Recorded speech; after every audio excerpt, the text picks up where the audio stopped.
बनारस संवाददाता सूरज जायसवाल की खास रिपोर्ट देखिए। सारंगनाथ मंदिर में एक साथ 2 शिवलिंग का दर्शन। वाराणसी, द्वादश ज्योतिर्लिंग में प्रमुख 7वें श्री विश्वेश्वर ज्योतिर्लिंग काशी विश्वनाथ स्वयं काशी में विराजते हैं। इस पावन ज्योतिर्लिंग के दर्शन पूजन मात्र से मनुष्य के सभी पापों तापों से छुटकारा मिलता है। काशी विश्वनाथ के इस नगरी में विराजमान होने से ही यहाँ जो भी प्राणी अपने प्राण त्यागता है उसे मोक्ष की प्राप्ति होती है। मान्यता है कि काशी विश्वनाथ उसके कान में तारक मंत्र का उपदेश करते हैं। काशी नगरी में बाबा विश्वनाथ सारनाथ सारंगनाथ महादेव मंदिर स्थित ससुराल में साले ऋषि सारंगनाथ के साथ विराजमान है। जहां महादेव और उनके साले ऋषि सारंगनाथ का शिवलिंग है, मंदिर के गर्भगृह में दोनों शिवलिंग एक साथ है। इस मंदिर में दर्शन पूजन ससुराल और मायके पक्ष में संबंध प्रगाढ़ सौहार्दपूर्ण हो जाते हैं। काशी में मान्यता है कि सावन माह में बाबा पूरे 1 माह यहाँ विराजते हैं। सावन माह यहाँ दर्शन पूजन और जलाभिषेक करने से वही पुण्य मिलता है जितना कि श्री काशी विश्वनाथ मंदिर में। इसको लेकर पुराणों में एक कथा का भी है। कथा के अनुसार महादेव आदिशक्ति पार्वती के साथ विवाह के बंधन पाणिग्रहण में बंधने के बाद कैलाश पर्वत पर ही रह रहे थे। अपने पिता के घर में ही विवाहित जीवन बिताना माता पार्वती जी को अच्छा नहीं लग रहा था।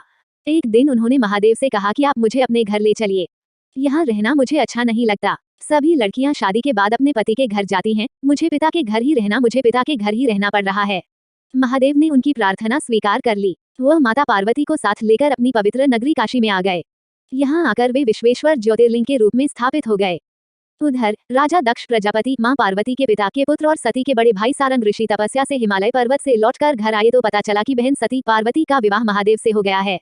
इस पर उन्होंने अपनी मां से विरोध जताते हुए कहा कि सती का विवाह आपने एक ऐसे व्यक्ति से कर दिया जिसके पास न घर है, न तन पे धन के कपड़े, मृगछाला लपेटे भूतों टोली के साथ घूमते फिरते हैं। माता उन्हें समझाती हैं कि जिसके प्रारब्ध में जो होता है उसे वही वर मिलता है। तुम बहुत दिनों बाद आए हो, जाकर अपने बहन से मिलाओ।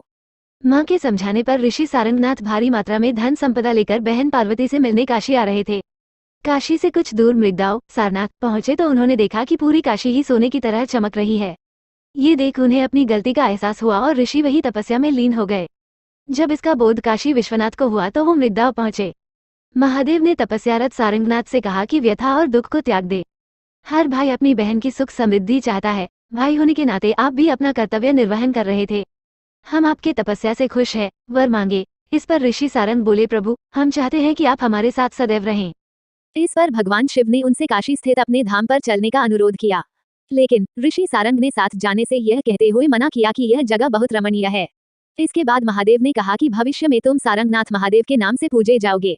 पौराणिक कथाओं के अनुसार सारंग ऋषि की भक्ति से प्रसन्न बाबा विश्वनाथ यहाँ उनके साथ सोमनाथ के रूप में विराजमान हैं। माना जाता है कि उत्तर भारत में सारंगनाथ महादेव मंदिर ही ऐसा स्थान है जहां मंदिर के गर्भगृह में 2 शिवलिंग विराजमान है। ये सारनाथ जो मंदिर प्रसिद्ध मंदिर है, ये इसके बारे में बताइए क्या चीज है? ये सारंगनाथ है जी, सती के भाई जी, शंकर जी के साले जी, सारंग ऋषि थे। सारंग ऋषि ने तपस्या किया तो बाबा विश्वनाथ जी स्वयं प्रकट हुए हैं और इनको वरदान दिए हैं कि 1 महीना हम आपके साथ रहेंगे। दूसरा कि हमारे रूप में पूजे जाएंगे। सोमनाथ है, इनको आदि गुरु शंकराचार्य जी ने स्थापित किया है। उस समय जिस समय महात्मा बुद्ध को ज्ञान हुआ तो बौद्ध धर्म बढ़ने लगा, सनातन धर्म दबने लगा, तो आदि गुरु शंकराचार्य जी ने फिर से सनातन धर्म का प्रचार प्रसार किए, बौद्ध धर्म का खंडन किए। तब आदि गुरु शंकराचार्य जी ने सोमनाथ के नाम से ये लिंग स्थापित किया। यहाँ पे जो डबल ये जो इनका जो काशी विश्वनाथ से क्या रिश्ता लगता है इनका? हाँ, इनका ऐसा लोग लौकिक कथा है, कोई लिखित नहीं है जी।